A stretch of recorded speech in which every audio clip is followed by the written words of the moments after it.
I'm Renella Hernandez, and I'm at the Future Blockchain Summit today. Joining me here is Stephen, the founder of Airdropd. How's it going today? Amazing. There's a lot of traffic here for day one on the Sunday. I'm surprised. I love the harbor. It's my first time in Dubai. Love the energy. I'm here from Canada, so I love the energy here.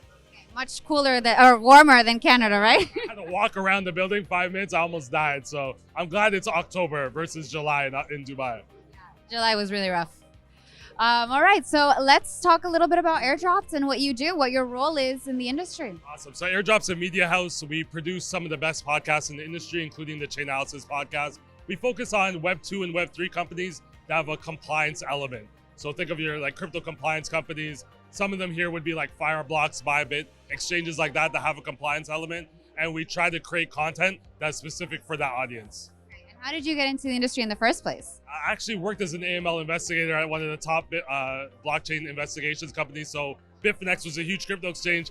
I worked there for 5 years, worked with the industry professionals, Interpol, FinCEN, FinTrack. So gained a lot of knowledge, but was always posting on LinkedIn about the content and the media side. And eventually I was like, I just want to do media. I don't want to do investigations anymore. All right, so let's talk a little bit about the state of the media industry and maybe how Web3 technology can help out with bettering it. I think, right now, I think a lot of the Web 2 companies are very steadfast on what they do for media. So they do like to do the webinars, they like to do the paper brochures at conferences, but we're not seeing a lot of what you're doing here, which is interactive, audio, visual, and I think we need to do more in that. And then going into things like wallet relationship management. So airdropping NFTs to your fans, or someone came talk to me today about their traders, their top traders. They want to give them incentives to use their Telegram group. So I think we're going to be in that Web 2.5, where we're able to go into Web 3 and decentralization when we need to, but we still need those Web 2 platforms like the YouTubes and Telegrams to help build our community. No, it's going to take a while for us to completely abandon those because we're too used to using them. All right, and given all your time and experience in the industry, I do have to ask, since it's a relevant topic right now, what your thoughts are on the S Bringman free trial going on in New York right now.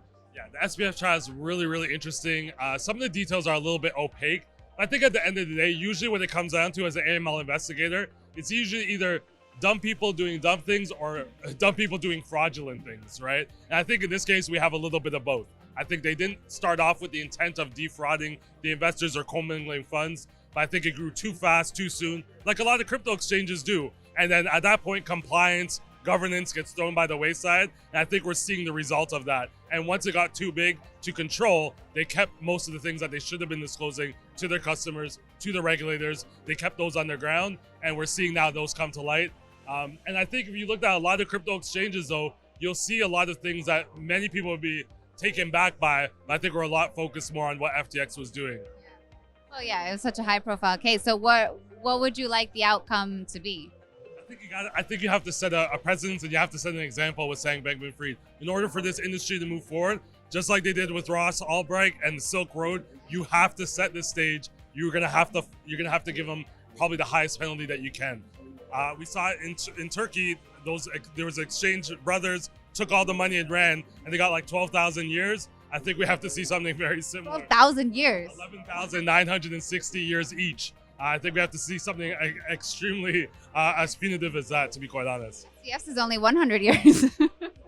I think either way, I don't see too many people that last name of that, but it was more of an example showing to the extent of their egregiousness, and I think it's great that they did that. It's more setting an example. It's not about the amount of years, it's about, hey, this is what we're going to do. We're going to penalize you to the maximum of the law, and I think, unfortunately, SBF has to face that. What's interesting is the co-conspirators, the people that were working and probably doing things. They're probably going to take a lot more plea deals to kind of they have already. Exactly. I don't like that, to be quite honest. I think everyone should be equally held. I think they have enough of a case with SBF that they don't have to cut deals with all the co-conspirators. I think everyone equally should get high penalties. All right. And since we are at the Future Blockchain Summit, I do have to ask, how do you envision the future of blockchain? What kind of world would you like to live in? Honestly, I've been in Dubai for like 3 days, and I think the future is right here, to be quite honest. The innovation, just the grandness of everything. I think this is the place and the future of Web3. But I think overall, what we have to look at Web3 is how can we better connect with our community? I think in Web2, we want to do a lot of mass marketing, a lot of mass campaigns. What my company does too is create engaging content, create a way to communicate with your community, but more of a personal situation. I think even though Web3 is a little bit more decentralized, I think we're gonna have a better chance of seeing what people's activities are and creating content specifically for them, creating media, which is what you guys are doing, creating media specifically for your consumers versus just trying to create media for everybody. More niche, right?